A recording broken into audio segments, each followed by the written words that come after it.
Well, hey there team, and welcome back to the channel, and welcome to my overview of Welcome to ParadiZe. How many times are you going to say welcome? ParadiZe with a Z? I see what they did. It's a zombie thing. For those who want to cross it, I do reviews. I also do overviews, which is what this is. Essentially, I take a look at the first 2 hours of a game and do a short punchy video, give you an idea of what it's about. You can render a soft verdict in 2 hours, and Steam seems to think so. That's their refund window, and I agree. 2 hours is plenty of time to make your mind up about whether you like a game or not. I doubt 20 hours later it's going to change. So this is really interesting. First and foremost, I like it. I'm charmed, and I will tell you, it's not what you might think it is. What do you think it is? Well, that's kind of tough to say, but at first blush, I will confess I wasn't that wowed. You know, in a sea of great games already, and I've got a pile. I've got like 24 things sitting right there to be looked at. This didn't really jump out at me for whatever reason, but I gave it a go, and I'm really glad that I did. I'll give you the dot summary of what's going on here. It's sort of an ARPG, but if you're going in here looking for,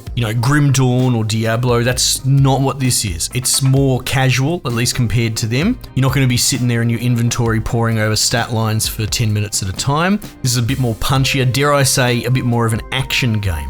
It has a forced isometric camera, you can't rotate or anything like that, but it seems to have a bit of a charm to it because there's also like crafting and base building, which you don't see that much in this sort of genre camera angle. But the big gimmick is that you're in a sort of post-apocalypse, and it's got a kind of slapstick, not quite satire vibe that reminds me of things like Helldivers 2 and Starship Troopers. It's not really heavy on the social commentary, though it's got things like, little jabs at Elon Musk's space program. They've got a dude in here called Alan Tusk or whatever. But it's more that it's running parallel than really saying anything, which is fine, which is good. But the humor's actually spot on. It's very cheesy, campy, advertisement sort of things. This ParadiZe seems to be like a sort of closed community sort of adventure park. It's still not really clear to me. But the gimmick or shtick is that everybody in this idyllic society has their own little zombie sidekick with a helmet that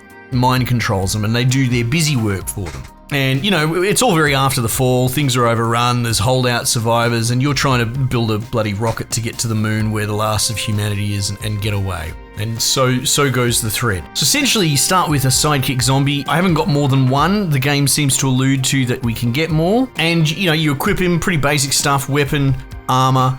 You cruise around, fight, but it's essentially a more casual ARPG type game, but focus in a bit more in a pet build kind of way. However, you do have different stat trees for leveling up your character, and you can potentially not even level up any of the zombie stuff and level up your own abilities because you've got dodge rolls, you've got guns, weapons, that sort of stuff. But yeah, so through the course of it, I've started building bases and wood generators, so you get like a power supply that just powers all your outposts, and you can build these outposts that just spit out little other zombies. You don't really directly control them, but you can choose how many are there, and they can harvest wood, and then that feeds back into your power system. So there's a sort of very cursory, low-level sort of management, automation, colony management component to it, but it's really light. And you know what? It works. It works really well. All of the moving parts of this game are fairly light.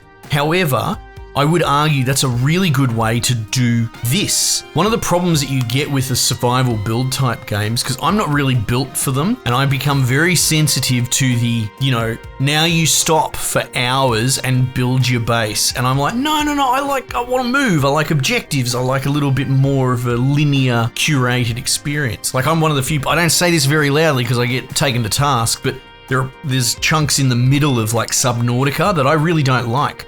The game sort of meanders for a bit, where your narrative slows right down, and then you're kind of left to build an aesthetic base. And I'm like, no, let's keep going with the narrative. I really like the pace. That's, don't hate me, but yeah, as brilliant as Subnautica is, there's some pacing issues in it, being that it is a survival craft build game at its core. So by doing this and by sort of ticking all these different boxes, they're not just spaghetti shotgunning, throwing things at the wall. We've seen that in some games recently. They've put a lot of different mechanics in. They've considered them, and they've taken a lighter approach. Cygnus Industries, we looked at last year, comes to mind. I mean, still very different, but the same sort of thing, combining unconventional moving parts together, but keeping it lighter than the standard makes it kind of more palatable. But yeah, the pace of this, of them meting out little cutscenes, progression, mechanics. Here, now you're going to build this and upgrade that and go and hunt these outposts for these specific upgrades that don't drop anywhere else, you know, etc. It's got the pace right, which is probably the most important thing. I've gone into a biome where I now have to manage hot and cold. It's like a desert, and you can die if it gets too hot. The difficulty is starting to ramp up, and it has moments. It has little spikes there as well. So again,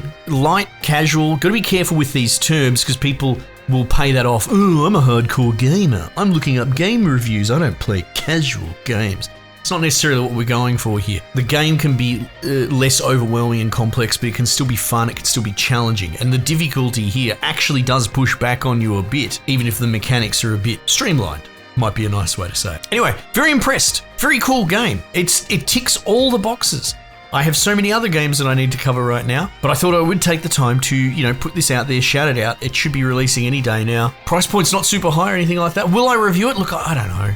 I mean, I'm already swamped and it's February, so who can say? Anyway, I want to keep this under 8 minutes. Let me know what you reckon, if this is something that interests you, or maybe it doesn't interest you and you should give it a go because it didn't strictly interest me. Anyway, team, might just leave it there for the time being, and I will catch you guys on the next one.